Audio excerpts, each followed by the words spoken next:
Bueno, pues vamos a comenzar. Señor Jesús, te agradecemos muchísimo por esta mañana.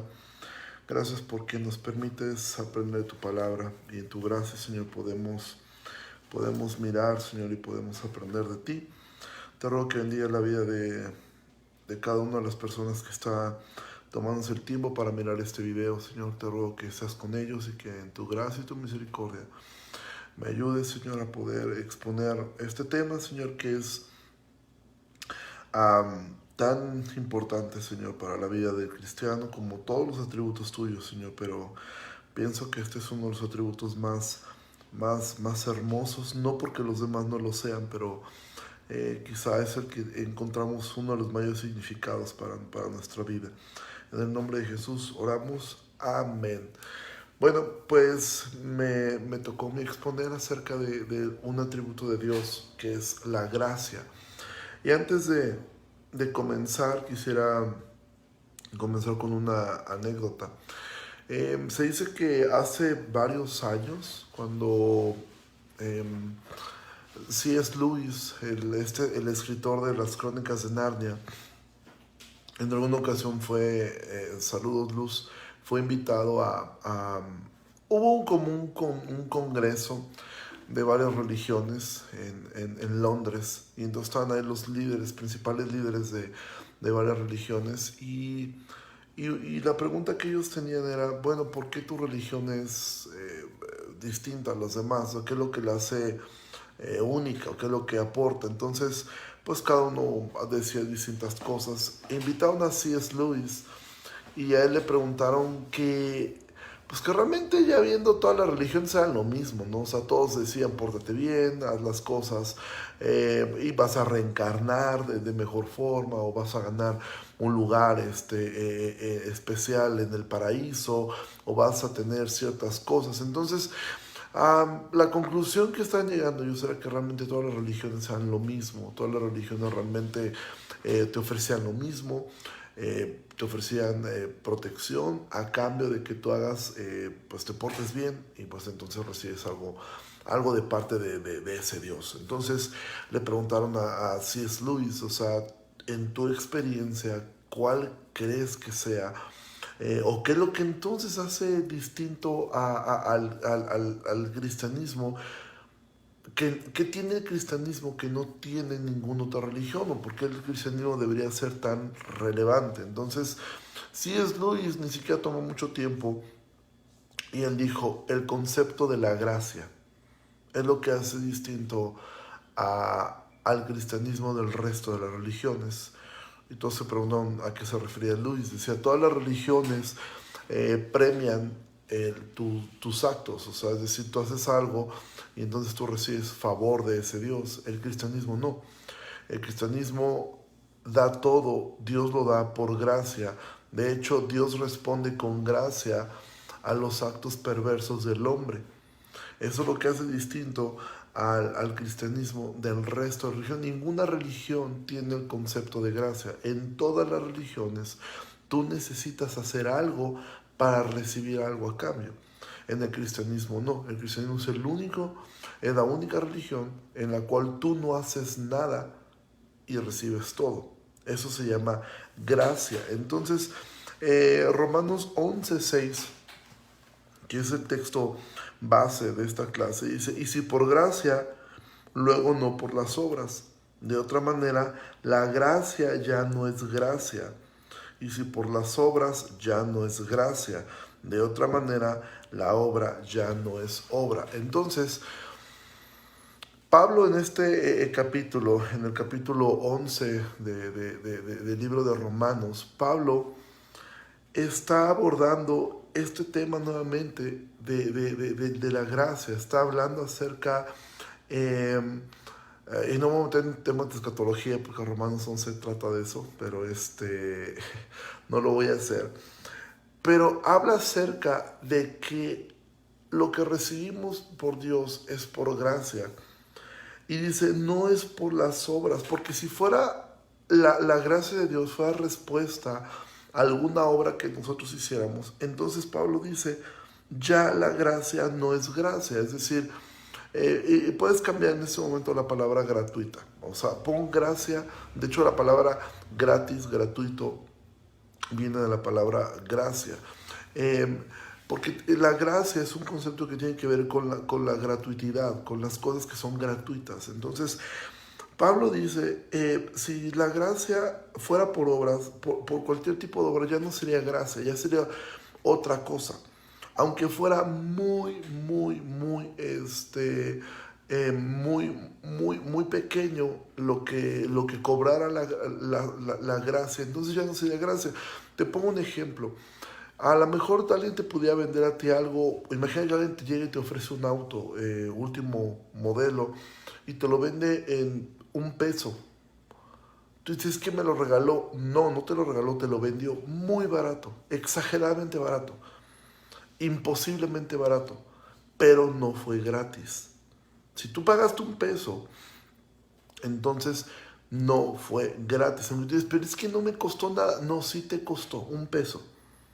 Ese peso ya hace que no sea gratis. Te pongo una ilustración. Actualmente el presidente de Estados Unidos, el actual presidente Donald Trump, él decidió no cobrar un salario, pero resulta que la Constitución de Estados Unidos no permite que el presidente trabaje de forma gratuita. Entonces, por ley no puede ser eso. Entonces, se le tiene que asignar el salario más bajo que se puede dar en los Estados Unidos, que es $1 al mes. Entonces, el presidente de Estados Unidos actualmente, él gana $1 mensual. Obviamente, bueno, no gana nada. No, sí gana algo.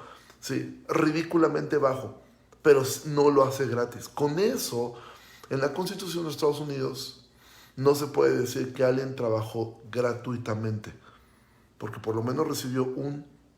Entonces, ¿por qué es importante esto? Porque Jesús dijo, bienaventurados los pobres en espíritu, porque de ellos es el reino de los cielos. Entonces, Jesús comparó la situación del hombre con la pobreza. Y un pobre, una persona que no tiene absolutamente nada, no puede pagar ni siquiera $1. Si yo me salgo a la calle y me encuentro un indigente, y entonces ese indigente yo le digo, ¿sabes qué? Te voy a vender mi iPad. Este iPad tiene un valor considerable, pero yo te la voy a vender en $100. Y el indigente me dice, yo no tengo $100. Entonces yo digo, ok, dame $50. Cualquiera de ustedes, si yo le ofrezco el iPad por $50, la compra, a excepción de Israel porque no le gusta Apple. Pero por $50, tú lo comprarías, yo lo compraría. Pero el indigente no tiene $50. Yo le digo, ok, dame $20. Y él me dice, es que no tengo $20. Ok, dame 10, dame 5, dame $1. No lo tiene. Y eso es exactamente lo que es ser pobre espiritualmente. Es reconocer que no tenemos ni siquiera $1 para comprar nuestra salvación. Absolutamente nada. No tenemos nada. Estamos en bancarrota espiritual delante de un Dios que es completamente santo y nosotros no tenemos ni siquiera $1. Si Dios nos hubiera cobrado $1 espiritual por ser salvos, alguien diría, wow, la salvación nos salió gratis. No, te costó algo.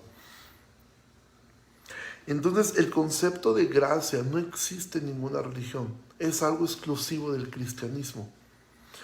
Y entender y aceptar eso, de hecho, es humillante para el hombre. El decir, no tengo absolutamente nada que ofrecer. Nada, nada.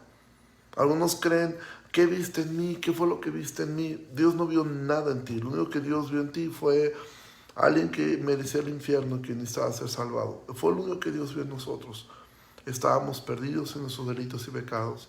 Estábamos condenados al infierno. Entonces, en el Nuevo Testamento, sí, jamás la gracia ni en el Antiguo Testamento ni en el Nuevo Testamento se menciona jamás la gracia de Dios en relación con el género humano. Esto se distingue de la misericordia, ¿sí?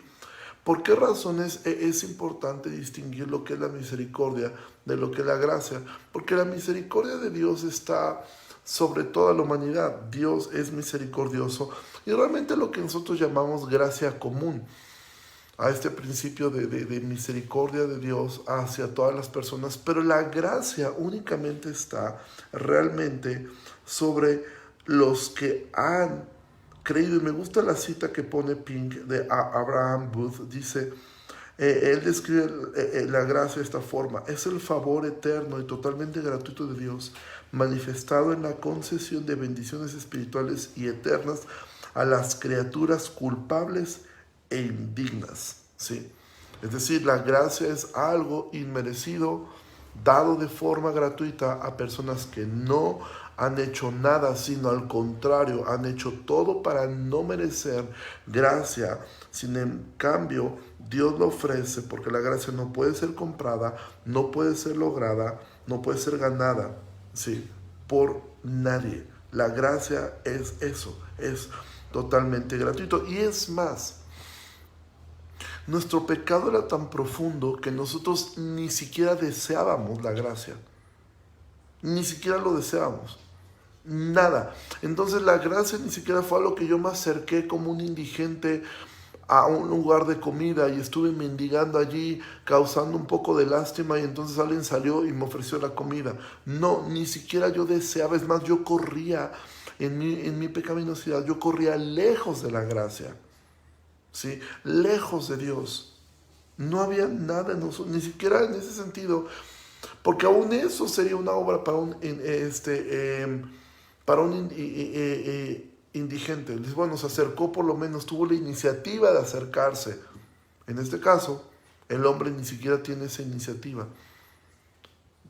Pablo dice en Romanos 3, no hay bueno ni aun uno, no hay quien busque a Dios. Nadie, absolutamente nadie. El creyente que ha recibido la gracia no la pidió, tampoco la deseamos. Y eso es lo increíble de la gracia, porque la gracia es algo que va y busca, va y ofrece, no espera a que vengas. Ni siquiera la gracia es como un comedor gratuito, donde tú tienes que llegar para ser alimentado. La gracia va y te busca, va y busca al pecador, va y lo busca, y cuando lo encuentra, lo alimenta. Pero cuando lo encuentra, de hecho, es como la gracia va y busca al indigente, y el indigente ni siquiera quiere ser alimentado, está muriendo, pero no lo quiere. Y la gracia de alguna forma lo obliga. Eso es lo que nosotros conocemos como gracia irresistible, ¿sí? Dice Efesios, esto lo conocemos todos, dice, por gracia son salvos por medio de la fe. Y esto no de ustedes, pues es don de Dios, no por obras para que nadie se gloríe. Mira, una frase muy común que tenemos los creyentes a veces es decir, somos salvos por fe. Y de hecho no somos salvos por fe, ¿sí? No somos salvos por fe. Y esa es una idea errónea que tenemos a veces, o que decimos de esta forma. Decimos, es que somos salvos por fe. No, la Biblia no dice eso. Le dice que somos salvos por gracia, por medio de la fe. La fe es el medio que Dios ocupa, ¿sí?, para que nosotros podamos abrazar la gracia. Pero lo que dice la Biblia, por gracia son salvos por medio de la fe. Dice, y esto no es de ustedes, es un regalo de Dios, no por obras para que nadie se gloríe. Nadie puede gloriarse de haber sido tan inteligente, de haber sido tan astuto, de haber sido tan sabio, de haber buscado la gracia de Dios, ¿sí? Entonces, con esta introducción, Pink ahora va a hablar algunos aspectos de lo que caracteriza la gracia. Él va a poner 3 características principales de la gracia. Pudieran existir más, y de hecho deben existir más, pero vamos a ceñirnos a estas cosas, porque es Es importante, por lo menos a mí, ese estudio que por cierto tengo que decir que lo hice desde la semana pasada. En la semana pasada yo estaba el lunes pasado a las 8 de la madrugada a punto de conectarme, cuando de repente vi que ya están conectados. Olvidé que me tocaba este lunes, entonces llevo prácticamente 2 semanas meditando sobre esto. Entonces,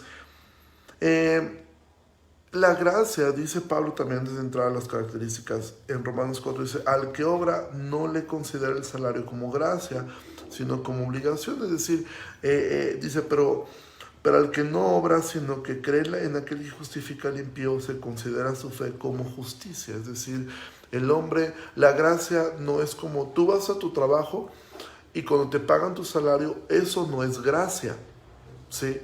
O sea, eso que tú estás recibiendo no es gratuito, es el intercambio a tu esfuerzo, a tu buen trabajo, entonces tú recibes un salario. Aunque hay jefes que sí se sienten como que te están haciendo un favor por pagarte, pero la realidad es que no te están haciendo ningún favor, te están pagando, están respondiendo a lo que tú has hecho. Buenos días, Anita y Sergio, si es que estás por ahí. Entonces, ya espero que con eso nos quede un poquito claro acerca de lo que es la gracia. O sea, la gracia es totalmente gratuita, no haces nada por recibirla, no hiciste nada, de hecho tú ni siquiera la querías, ¿sí? Y entonces vamos a ver las características que pone, y son muy importantes de poder mirar. Primer cosa, la gracia es eterna, ¿sí? Dice Timoteo, que nos salvó y llamó con vocación santa, no conforme a nuestras obras, mas según al intento suyo y gracia, la cual nos es dada en Cristo Jesús antes de los tiempos de los siglos. Primer cosa, la gracia es eterna. La gracia no es algo que a Dios se le ocurrió después que Adán pecó y dijo, ¿qué voy a hacer? Estos ya pecaron, entonces de alguna forma como que se le vino la noche, entonces ideó un plan para salir del problema. No. La gracia es algo que Dios ya había ideado desde antes de la fundación del mundo. Dios ya había, según leemos en el libro de Efesios, Dios ya había decidido a quién mostrar esta gracia. Cuando entendemos que la gracia es gratuita y que no es la respuesta a algo de nosotros, nos es más sencillo entender el principio de la predestinación, porque si es algo gratuito, entonces es algo que se otorga a quien sea, no a quien lo merece, ¿sí? Entonces hay gente que lucha mucho con esta idea de cómo es posible que Dios elija a algunos. Pues es que es gratuito, o sea, es como si yo voy a regalar algo aquí afuera y yo decido regalárselo a quien yo quiera porque es mío y lo estoy dando de forma gratuita, no estoy haciéndolo de una manera injusta. Quizás si yo hiciera una rifa o como dicen los millennials ahora, un giveaway, yo hiciera algo así, entonces al final hiciera, ¿saben qué? El que llegue primero a la puerta le regalo tal cosa, y llega uno y digo, no, a ti no te lo regalo, se lo regalo al segundo porque el segundo me cae mejor que tú. Eso sería injusto, porque aunque lo voy a regalar, yo puse algo que tenían que hacer, entonces sería yo arbitrario en no dárselo a todos. Pero si yo decido regalarlo, pues entonces yo se lo regalo a quien yo quiero, no tengo ninguna obligación de hacerlo, y nadie debería enojarse si yo le regalo ahora, por ejemplo, aquí atrás tengo algunas cosas, ¿no? Y eso que ven allí, estoy intentando señalarlo, pero, no latino. Esto que ven acá, esto es es una bocina inteligente, un regalo que ahí está y que nunca se ha abierto. Imagina que yo te decido regalárselo a Yeye, ¿no?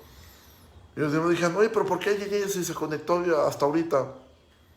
Porque es mi bocina y porque puedo regalársela a quien yo quiera, porque en ningún lado se me conecté y decía aquí, el primero que se conecta le regalo una bocina, o el pastor regala bocinas. No, o sea, es mi bocina y yo se la regalo a quien yo quiera porque es mía. Y digo, era un ejemplo hipotético, no voy a regalar nada. Entonces, Es eterna. Dios esto ya lo había decidido desde antes, ya es algo que Dios había decidido hacer. Y esto es bueno entender que es eterna porque a veces entendemos la eternidad pasada, es importante. Claro, es importante porque en esa eternidad pasada de la cual no sabemos, Dios ya había mostrado gracia. Y estos son los conceptos también más hermosos de la gracia junto con el amor. De hecho, ese ejemplo, Luz, de hacer una rifa sería contrario al concepto de gracia. Porque entonces algo tendremos que hacer, alguien tendría que por lo menos poner su papelito y hacer algo. Eso ya cambiaría el concepto de gracia. ¿Sí? Ya no sería gracia. Hay algo que tendrán que hacer ustedes, una rifa, un giveaway, es eso, es hacer algo pequeño aunque sea escribir algo. La gracia es algo inmerecido totalmente, totalmente, es algo que dices, oye, es más, ni la quería, ¿sí? Y ya me la regalaron. Entonces, ¿por qué es importante entender que era, ni modo, yeye? Ya ves, eso es el principio de, de la no gracia. Entonces, tenemos la eternidad pasada, Dios te eligió. Y eso es un concepto hermoso de la gracia. Porque así como nuestra mente no puede entender que Dios sea eterno, tampoco podemos entender que Dios te ha amado desde la eternidad pasada. O sea, ¿desde cuándo Dios te ama? Dice la Biblia que con amor eterno nos ha amado. Eso es un concepto que no podemos entender. Dios te ha amado desde siempre, desde siempre. Y ese siempre para nosotros es tan temporal, porque nuestra vida es pequeña. Pero ese siempre de Dios es eterno, eterno, eterno, desde antes, pero también después. Es decir, la gracia que tú recibiste es tan inmensa, es tan grande, que dura. ¿Cuándo caduca la gracia? Bueno, la gracia tiene una durabilidad, así como los productos que tienen ahí, tiene una durabilidad de 1 año, de 5 años. Bueno, la gracia tiene una durabilidad también. Es eterna. No se acaba. Nunca se va a terminar. Esa gracia que Dios, de la cual tú fuiste consciente aquí en la tierra, porque esa gracia estaba sobre ti desde antes de la fundación del mundo, en este mundo fuiste consciente en algún momento de esa gracia. Pero esa gracia va a traspasar el tiempo y el espacio y va a continuar eternamente. Segundo lugar, Pink dice, la gracia es gratuita. Esto ya lo hemos abordado de una manera muy profunda en la introducción. ¿Sí? Dice Romanos 3, siendo justificados gratuitamente por su gracia. Ya hemos hablado mucho acerca de esto. La gracia entonces es eterna. Segunda cosa, la gracia es gratuita. Tú no haces nada por ganarla y de hecho no puedes hacer nada por ganarla. Sí. Y tercer cosa, la gracia es soberana.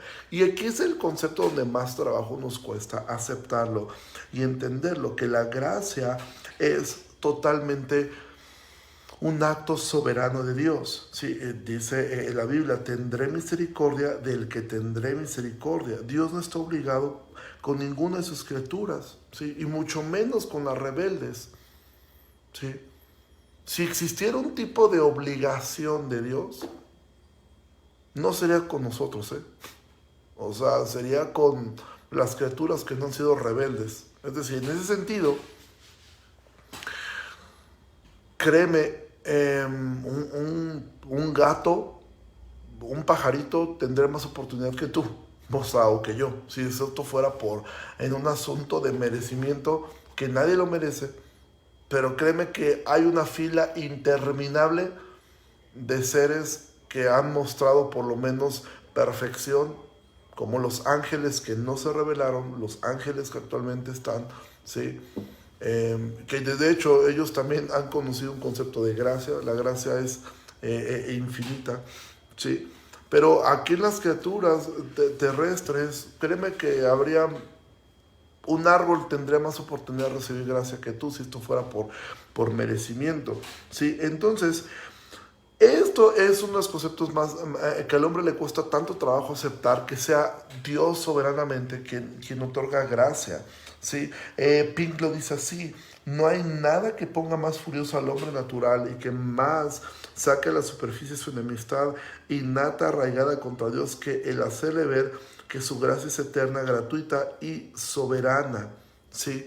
¿Por qué? Porque eso también quiere decir que Dios no consultó absolutamente a nadie para, para salvarlo, absolutamente a nadie. Dios decidió salvar a quien Él quiso, y como dice el libro de Daniel capítulo 3, y nadie detiene su mano y nadie le va a preguntar qué haces. Dios es soberano en salvar, y eso al hombre natural le molesta profundamente, porque el hombre quiere de alguna forma tener el control de su salvación, quiere tener el control de su vida, y le molesta profundamente entender que Él no es nada especial al momento de haber sido elegido, que fue Dios en su soberanía quien decidió esto por su gracia, no por ningún mérito nuestro. Dios no observó nada en mí especial.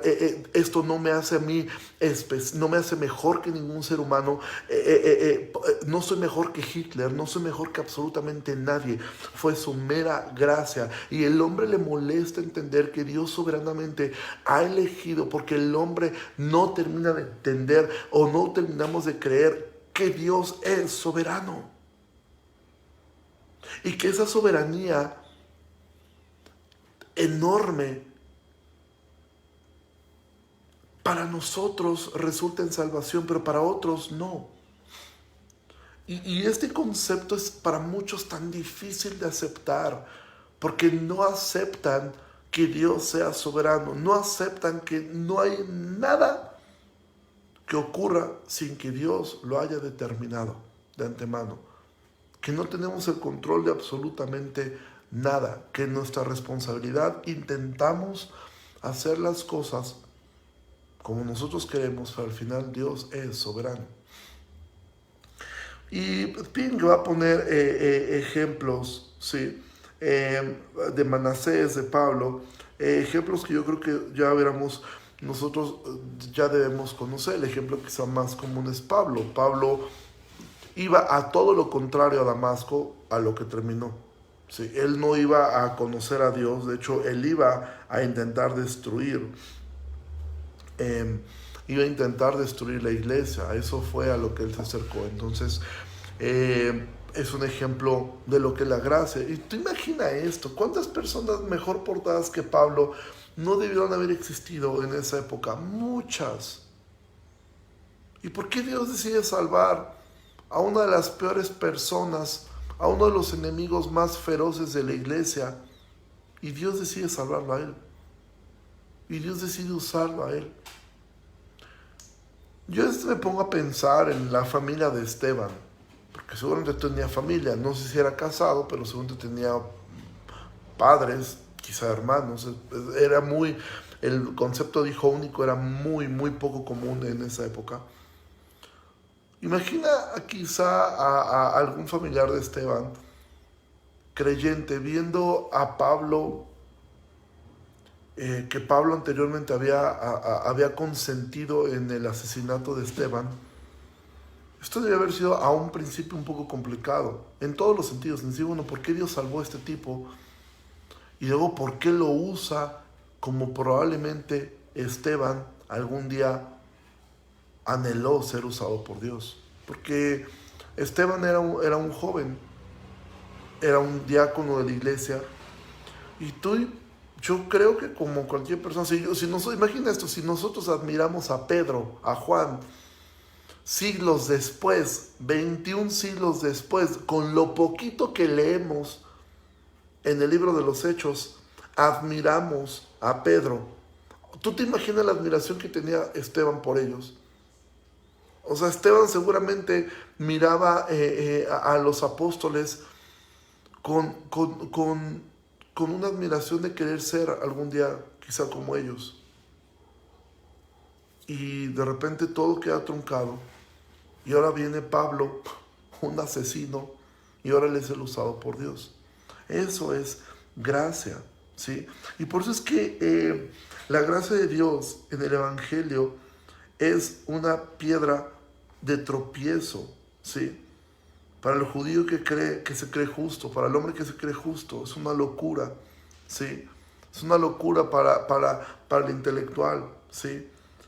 Que el evangelio no hay nada en absoluto que halague al orgullo del hombre. O sea, nada. No hay nada, no es una medallita al mérito, ¿sí? La gracia no es como una estrellita en la frente que te la ganaste por haber hecho los palitos derechitos, como dijera Chabelo, ¿sí? No es algo que te ganaste, no es una medalla al mérito, ¿sí? De hecho, el evangelio no se dirige a los hombres como merecedores de esta gracia, se dirige a ellos como criminales culpables, condenados y muertos. Y por eso es que el hombre natural no puede entender esto, ¿sí? El evangelio considera a todo descendiente de Adán como un pecador caído. Entonces, entender la gracia de Dios es vital en la vida del creyente, porque nos hace entender atributos, cómo operan los demás atributos de Dios. Porque esto es de los atributos de Dios que hace una diferencia entre cómo recibimos otros atributos de Dios. La gracia hace que la justicia de Dios opere en Cristo a mi favor. Sin la gracia de Dios, la justicia de Dios opera directamente contra el hombre. La gracia de Dios cambia que la misericordia que recibo me lleva a una salvación versus la misericordia que recibe el incrédulo, que lo lleva simplemente a vivir un poco mejor en este mundo. Entonces, el concepto de la gracia es un catalizador para el creyente en cómo recibe los demás atributos de Dios. Esto, la gracia sobre mí, hace que los demás atributos de Dios yo los pueda recibir de una forma diferente a lo que el incrédulo los recibe o los puede llegar a comprender. Ahora, quejarse, dice Pink, quejarse de la parcialidad de la gracia es suicida. Si el pecador persiste en valerse de su propia justicia, su porción eterna será en el lago de fuego, ¿sí? Entonces, si una persona dice, no, yo sé que yo de alguna manera puedo ganarme el cielo, yo sé que yo puedo hacer algo para poder ganar mi salvación, esa persona está completamente perdida y sin ningún tipo de esperanza. Y entonces termino con la cita que pone Pink de un hombre llamado Bishop. La gracia es la provisión para hombres que están tan caídos que no pueden levantar el hacha de justicia, tan corrompidos que no pueden cambiar sus propias naturalezas, tan opuestos a Dios que no pueden volverse a Él, tan ciegos que no le pueden ver, tan sordos que no le pueden oír, tan muertos que Él mismo ha de abrir sus tumbas y levantarlos a la resurrección. Y eso, amados, es una pequeña y breve explicación de este atributo de Dios, la gracia. ¿Qué nos debería llevar a meditar esto? Y digo, qué lindo, ya después que Israel los hace desmañanarse. Yo me pregunto si yo hiciera un estudio a las 8 de la mañana con mi grupo pequeño, yo creo que lo haría. Mi única audiencia serían los osos que ven ahí atrás. Esa sería mi única audiencia. No creo que alguien se conectara, pero de verdad los felicito por comenzar la semana de esta forma. Y pues medita sobre esto, medita sobre el concepto de la gracia en esta semana, en este día. Alaba a Dios por su gracia. Exáltalo, que te permitió recibirla, que te permitió conocerla, y esfuérzate en la gracia. Ahora, tengo que decir esto porque siempre es importante. La gracia no es una licencia para pecar, ¿sí? La gracia, imagínate, si la gracia transforma al hombre pecador, lo lleva de muerte a vida, evidentemente produce algo. Y entonces no es que ahora vas a pagar. Mira, otra idea. La gracia no es como que Dios imagina que yo llamo a un indigente, lo saco de la calle, lo meto a una casa en Montemagno le consigo un super trabajo, y le digo, ok, ahora vas a ir pagando mes con mes, poco a poquito, en pagos chiquitos. La gracia no funciona así. La gracia no te va a cobrar nunca nada. Sin embargo, la gracia produce un cambio de mente. Y ese cambio de mente es lo que te hace mirar si tú has recibido esa gracia. ¿Por qué? Porque la gracia no es una licencia para pecar. No es un asunto de que, bueno, ahora haz lo que tú quieras. Al fin y al cabo, pues ya fuiste salvo. Y entonces, quien piensa así, lo único que demuestra es que su mente no ha sido renovada y que no ha conocido la gracia, ¿sí? Porque la gracia no es un boleto para pecar. Al contrario, la gracia me lleva hacia Dios de una manera más profunda, a conocerlo a Él, a amarlo a Él y a querer ser como Él, ¿sí? Y a odiar lo que Él odia y amar lo que Él ama. Entonces, eso es el principio de la gracia. Discúlpenme si se escucha aquí el camioncito de la basura. Entonces, amados, espero que esto haya sido de bendición a sus vidas, que esto pueda llevarles a meditar hoy y a adorar a Dios, exaltar a Dios por su gracia. Y que ahora, hoy, concéntrate quizá un poco en esto. Cuando vas a los que están yendo a trabajar, dale gracias a Dios, que eso es gracia. Si estás en casa, eso es gracia. Si tienes los utensilios para hacer tu trabajo, eso es gracia. Si puedes respirar, eso es gracia. Y creo que en estos tiempos, con esta pandemia, nos es más evidente que poder respirar es un acto de gracia. Entonces, amados, pues meditemos en esto. Dios les bendiga mucho. Saludos, Omar, saludos, Liliana. Y pues primero Dios, espero ya no vernos.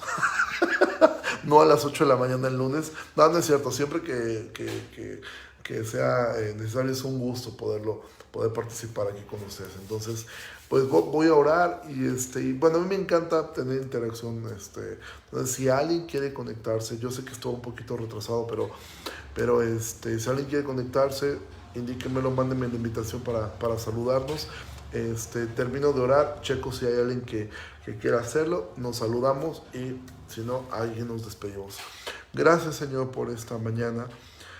Gracias porque nos has permitido poder meditar en estos minutos acerca de esta hermosísima gracia inmerecida, eterna y soberana gracia que tú has decidido regalarnos y que nos has permitido conocerlo. Que esto no nos lleve nunca a sentirnos orgullosos. De hecho, como dice Pablo, ¿de qué podríamos sentirnos orgullosos? No hicimos nada por merecerla, fue totalmente gratuito.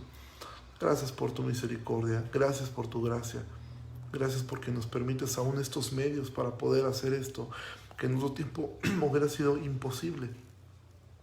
A veces, Señor, en mi mente me pregunto, ¿qué hubiera hecho Pablo con toda esta tecnología? ¿Qué hubiera hecho estos hombres si hubieran tenido acceso a poder proclamar tu evangelio? Pero aún ahí vemos la gracia, porque pudiste haber puesto en este tiempo a mejores hombres que nosotros a hacer lo que nosotros tenemos que hacer. Ahora cada uno de nosotros somos herederos de la misión que tú dejaste a este grupo de 12 apóstoles, a Pablo. Y ahora nosotros continuamos. Evidentemente no somos mejores que ellos. Y aún así nos has dado mejores herramientas. De entrada tenemos la Biblia completa en nuestras manos. Ayúdanos a entender que todo esto opera bajo tu gracia. Y porque así lo quisiste hacer tú. Y porque así decidiste hacerlo. Yo te ruego que bendiga la vida de Israel, de Vero, de Brisita. Cuídalos, protégelos, Señor, en especial a ellos que Él dirige este grupo. Bendice la vida de mis hermanos. Guárdalos y protégelos a cada uno de ellos. En el nombre de Jesús. Amén.